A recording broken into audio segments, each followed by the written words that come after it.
Bonjour à tous et bienvenue dans l'Estival. Nous sommes encore au Sable d'Olonne pour un petit bout de temps et aujourd'hui nous avons deux nouveaux invités, deux grands garçons. Vous avez remarqué que je fais 1m2 et que eux font au moins 1m80. Donc on a Paul Pinault et Nicolas Mérand. Merci d'avoir accepté l'invitation de l'Estival. Alors Paul Pinault et Nicolas Mérand, on a voulu vous avoir sur les Sables d'Olonne parce que vous habitez au Sable, à Olonne et au Sable. Et Paul, on vous connaît surtout parce que vous êtes scénariste, auteur de BD, dessinateur de presse, notamment dans le Journal des Sables, et puis créateur du personnage d'Alban de Merlu. Et Nicolas Mérand, vous êtes fondateur entre guillemets de Vendéen, c'est ça, la marque Vendéen, et vous travaillez ensemble. Vous avez un projet en commun, mais on va y revenir tout à l'heure dans l'émission. Alors, je vais d'abord m'intéresser à Paul. Paul Pinault, je ne sais pas, Paul. Bonjour. Pinault. Bonjour, on Paul. peut m'appeler Paul. Ouais, c'est ça. Paul, on vous connaît parce que vous êtes dessinateur, mais vous êtes surtout quelqu'un du cru. Et alors, depuis de nombreuses années, parce que vos parents sont d'ici aussi.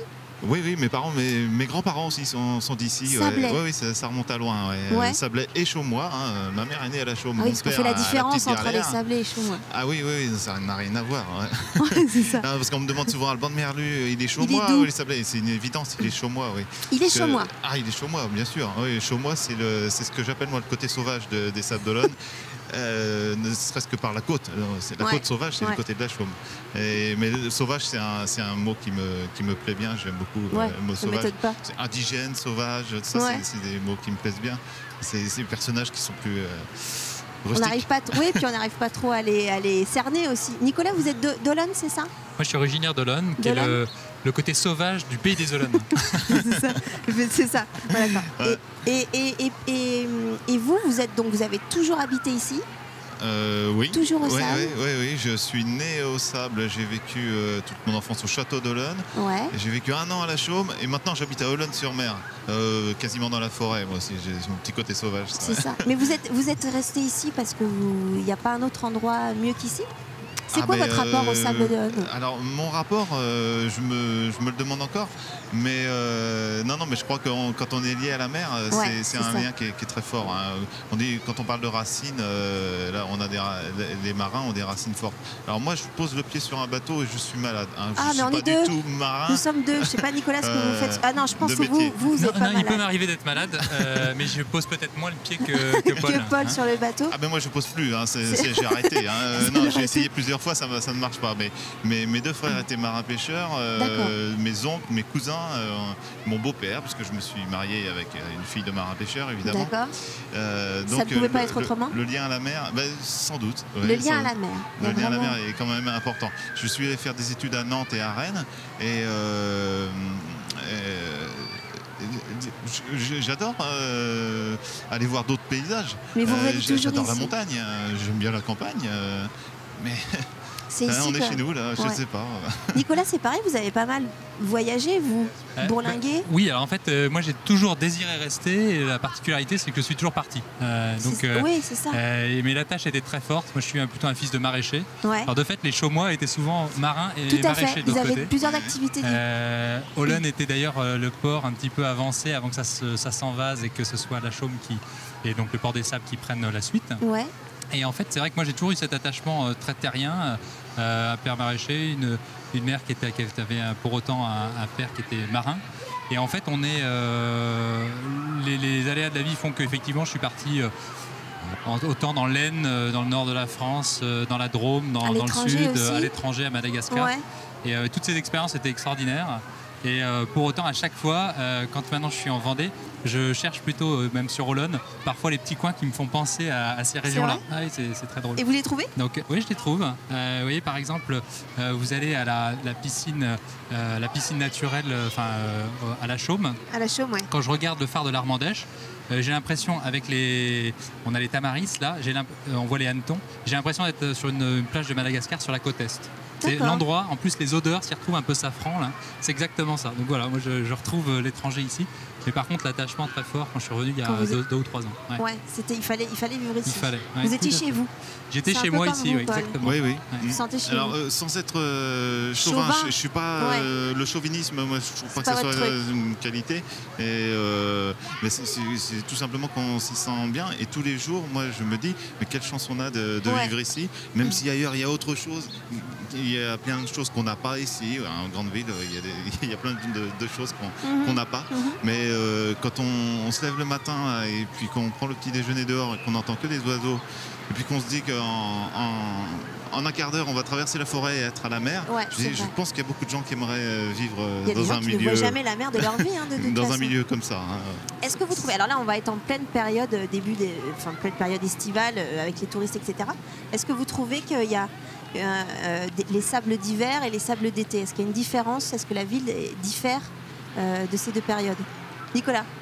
Moi, je dirais qu'en fait, effectivement, l'été, je trouve que les gens... si vous avez une préférence. Les gens d'ici, non, j'entends bien. Non. Et puis, à la limite, je pense pas avoir une préférence en tant que telle, mais les gens d'ici ont leur lieu où ils vont plus facilement l'été et où ils vont plus facilement l'hiver parce que effectivement, on cherche peut-être à être entre soi ou je pense à entre quelques Sablé. Plages, entre Sablé, entre familles du coin. Voilà. Il y a ce côté-là, effectivement. Pour autant, moi je trouve extraordinaire de voir d'un seul coup toute cette vie qui afflue. Et puis tous les gens qu'on rencontre à ce moment-là aussi. Parce qu'il y a un certain nombre de personnes qui ont un attachement à la Vendée qui peut sembler épisodique parce qu'ils y viennent seulement sur des vacances. J'étais à Noirmoutier ce week-end. Des gens qui sont attachés à Noirmoutier. On est allé à Noirmoutier d'ailleurs. Voilà, d'accord. On était à côté. On s'est croisés. Et ils sont là depuis des années, voire des générations. Et ils ont cet attachement très fort à Noirmoutier ou à la Vendée.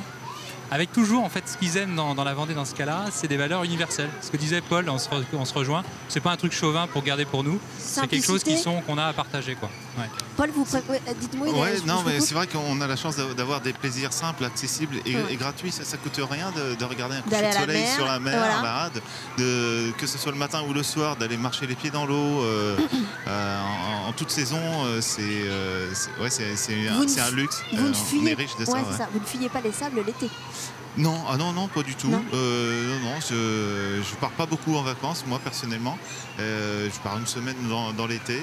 Je ne fuis pas les sables.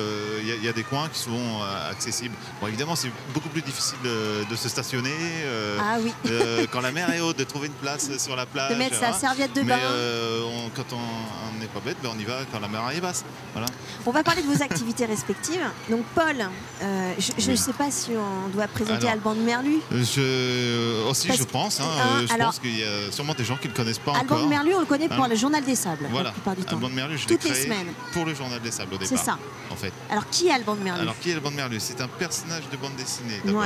C'est pas un personnage qui existe. On me dit souvent tu t'es inspiré de telle personne pour le faire. Non, je me suis pas inspiré d'une personne précise. J'avais plein de visages en tête. Et puis étant d'ici, les marins, j'en ai côtoyé pas mal.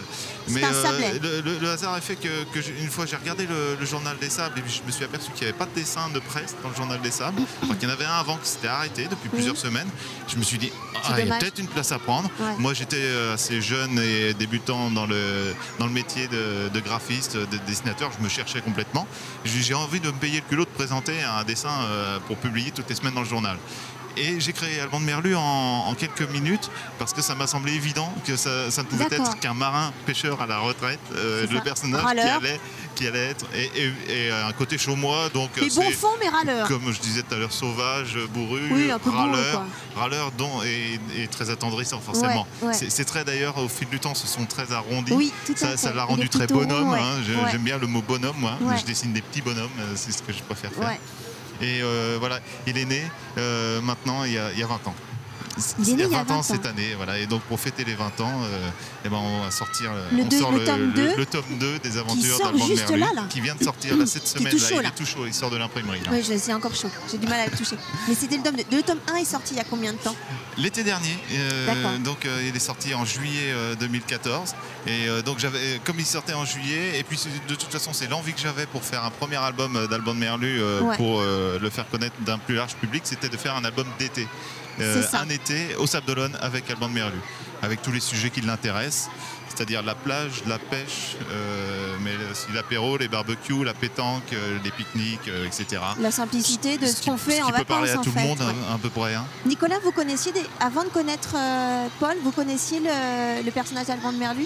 Oui, en lecteur du Journal des Sables. Voilà, pour moi, c'était un peu le mythe d'Alban de Merlu. On l'a régulièrement. C'est ce côté simple qui vise toujours juste, avec un humour qui touche tout le monde parce que Ça veut dire que tu as toujours une palette assez large de public et de tu penses à ce regard-là. Et le gag, tout ça. Voilà. Merci, parce que c'est le but de toucher tout le monde, c'est ça. Et du coup, moi, c'était quelque chose d'un petit peu...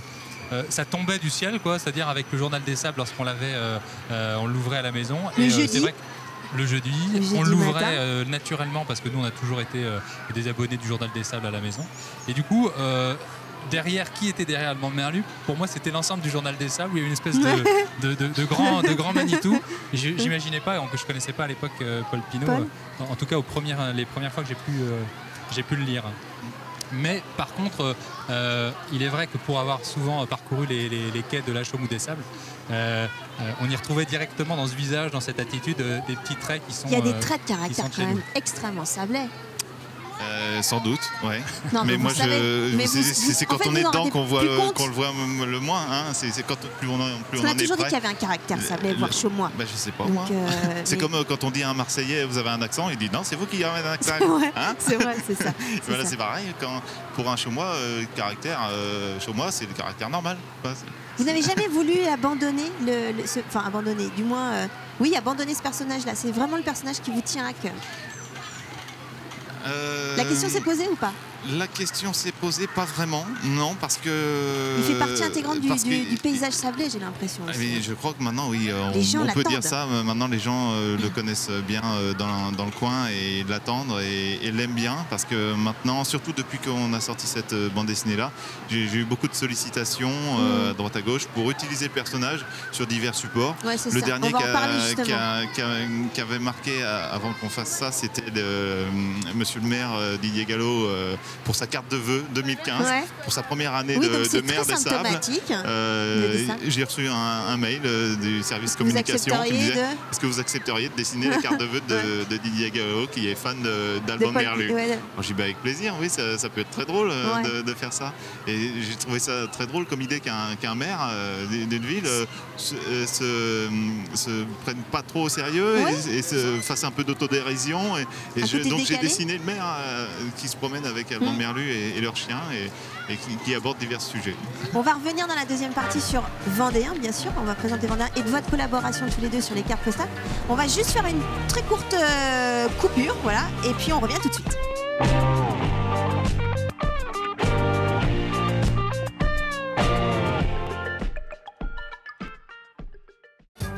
C'est l'été sur TV Vendée, alors on sort les caméras et on s'installe au soleil pour profiter des plus beaux lieux du département. Hervé ira à la rencontre de personnages plus attachants les uns que les autres. Petits producteurs, historiens amateurs ou passionnés en tout genre. Oui, je vous sens contente. C'est un vrai bonheur. Pour ma part, je vous ferai découvrir des activités plutôt sportives. Hein. Adèle, dans l'Estival, ira elle aussi à la rencontre des Vendéens. Max, le magicien, fera la joie des plus jeunes comme par enchantement. Et chaque jour, ne ratez rien de l'actualité des sorties avec l'agenda. Les virées de l'été, l'Estival, Max le magicien, l'agenda des sorties. L'été est déjà brûlant sur TV Vendée. J'ai fait un plat là. Oh, je suis ravi, enchanté.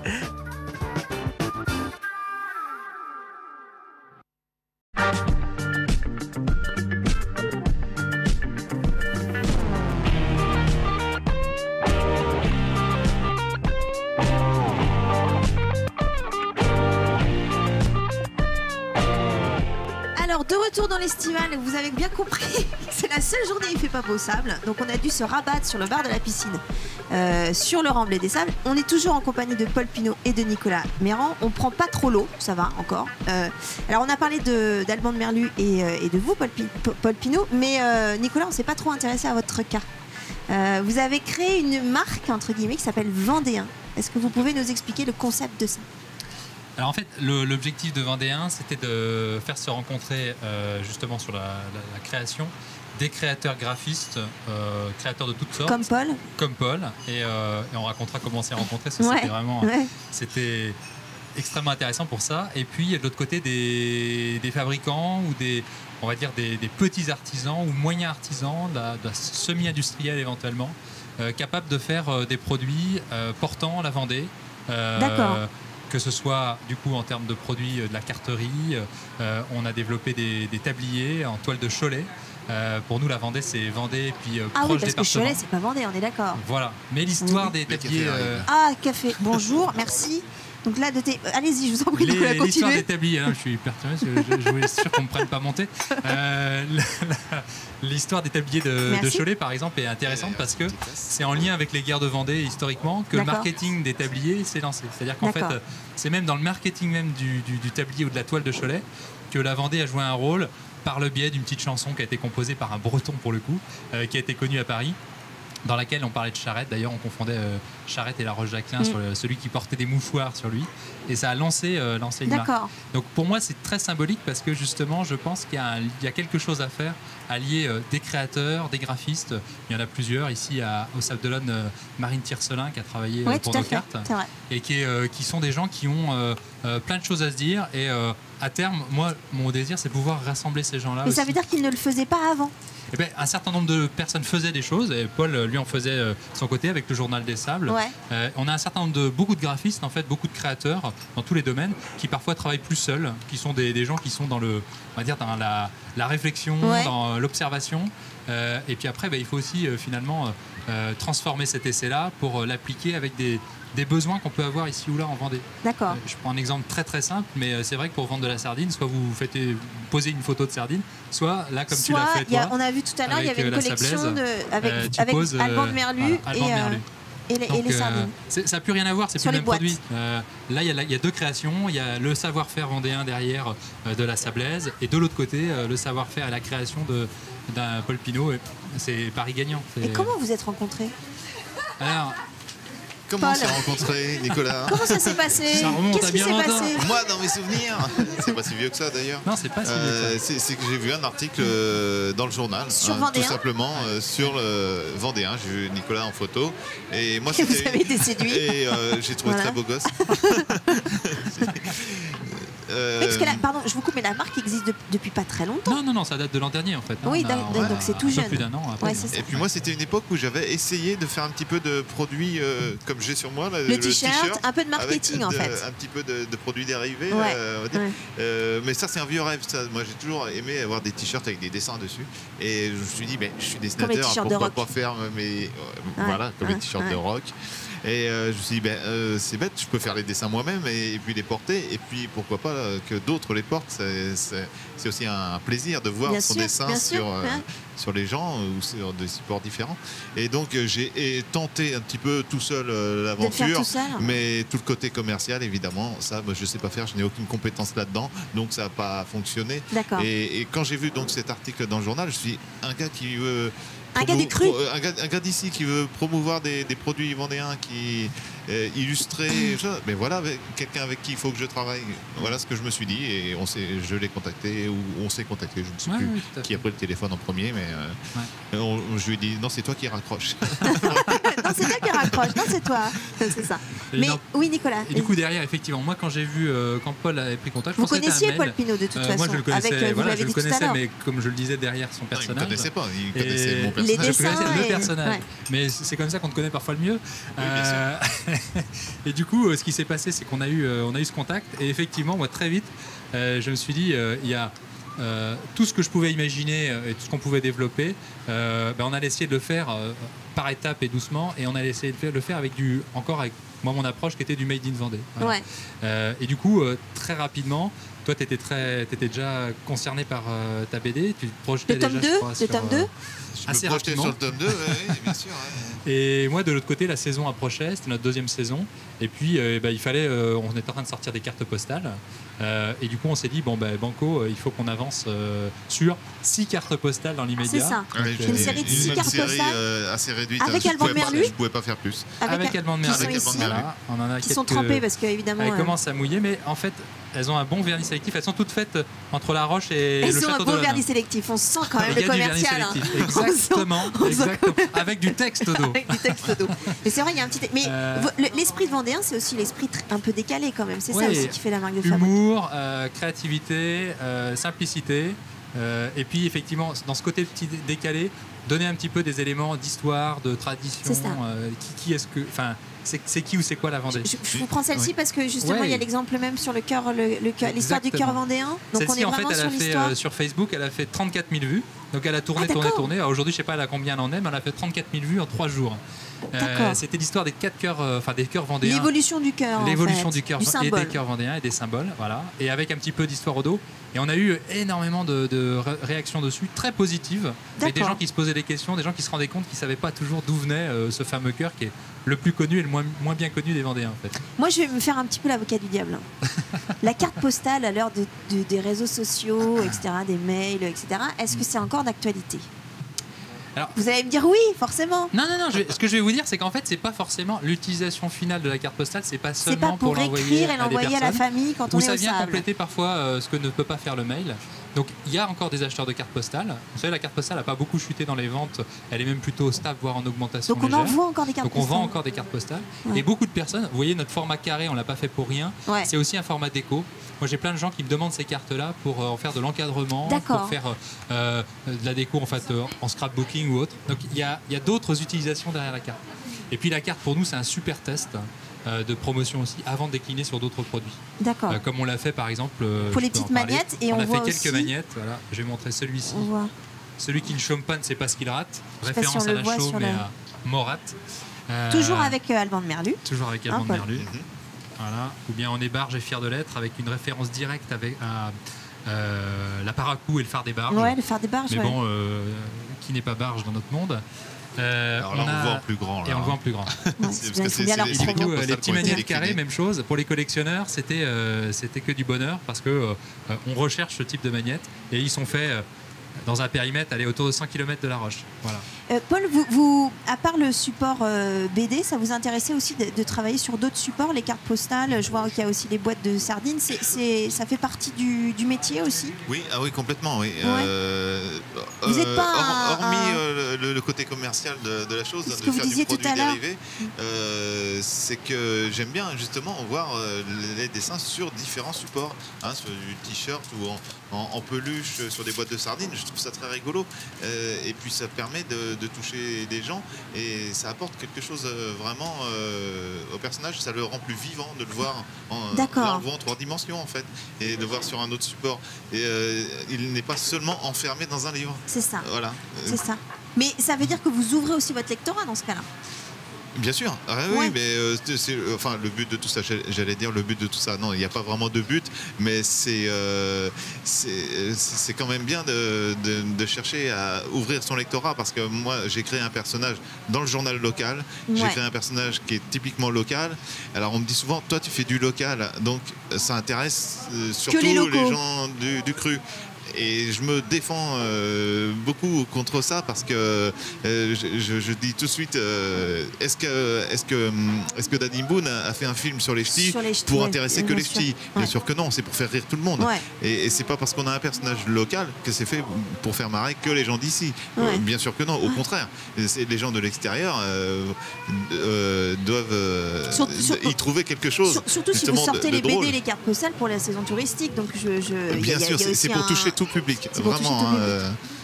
Il y a une autre dimension que je voulais rajouter, c'est qu'en écrivant un petit peu l'histoire comme ça locale, ou en l'inventant de temps en temps également, largement, en la racontant, en l'expliquant, le point commun qu'on a, c'est qu'on écrit nous-mêmes notre histoire. C'est-à-dire qu'il y a un aspect que moi j'appellerais entrepreneurial, que tu appellerais créatif, mais qui est du même ordre et qui est vraiment de créer du nouveau et de la relation qu'on crée aussi. Et maintenant qu'on commence à se connaître un petit peu quand même, il y a des choses qui se passent et qui s'écrivent.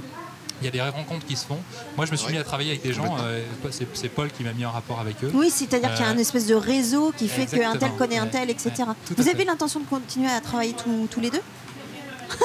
Ça c'est l'avenir qui nous le dira, mais d'avoir des projets ensemble. Moi j'ai rien contre. Mais voilà, effectivement après ça sera. Mais après quand on est dans le côté créatif, on est un petit peu artiste, entre guillemets, c'est un mot qui fait peur souvent, mais moi j'ai pas peur de l'utiliser parce que c'est pas un gros mot. Il y a des gens qui sont sportifs, il y en a qui sont doués pour ça, il y en a d'autres qui sont doués pour. Moi je me sens faisant partie de la famille des artistes, parce que moi quand je fais de la création, que ce soit en dessin ou en peinture ou autre, parce que vous êtes des choses comme ça, des bois flottants, je crois. Oui, entre autres. J'essaie de jamais oublier la notion de plaisir dans tout ça. Et plus j'avance, plus j'essaye de faire comme si je le faisais pour moi, pour me faire vraiment plaisir. Et plus on se fait plaisir à soi, je pense, plus après le plaisir se partage.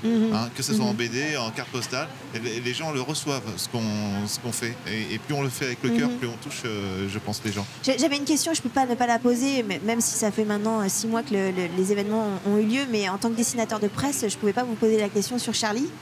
Ce qui s'est passé pour les attentats de Charlie Hebdo en janvier dernier.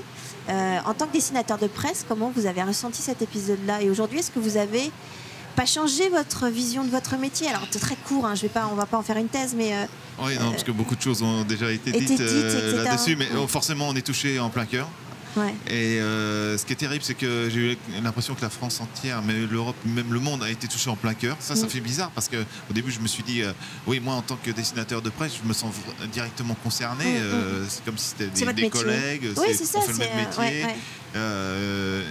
On dessine, et après, juste. Quand j'ai vu, on dessine, voilà, on fait de l'humour, on a des idées, on a des conneries qui nous passent par la tête. Je m'excuse pour le mot, mais c'est vraiment ça, notre fonds de commerce, des conneries. Et on les fait pour s'amuser et amuser les autres. Mais ce qui m'a touché vraiment, c'est vraiment la propagation du phénomène qui a touché tout le monde. Et du coup, moi, en tant que dessinateur, je me suis senti pas plus concerné que les autres finalement, parce que tout le monde s'est senti concerné vraiment en plein cœur.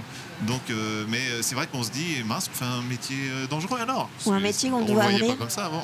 Très bien, merci en tout cas. Oui, Nicolas, vous voulez juste très vite, non, rajouter quelque chose? Non, mais moi j'ai... à la fin de l'émission. Non, très bien, moi je laisse parler, là pour le coup, c'était... L'artiste. Je pense que c'était à Paul de parler. Très bien. En tout cas, merci, c'est la fin d'Estival. Il pleut plus, vous avez remarqué? Ça y est. En tout cas, merci d'avoir accepté l'invitation de l'Estival. Vraiment, merci. Bon courage pour Vendéen. On se reverra bien sûr, j'espère, pourquoi pas sur un autre plateau. Paul Pinault, bon courage pour le tome 2 qui vient de sortir, tout chaud là, d'Alban de Merlu. C'est bien, on est au bar là, et Alban de Merlu aussi. Il est accoudé au bar aussi. Après l'album d'été, l'album d'automne, on se retranche un peu plus dans les bars. Merci, bonne saison au Sable. À très bientôt. Et nous, on se retrouve pour un nouveau numéro de l'Estival.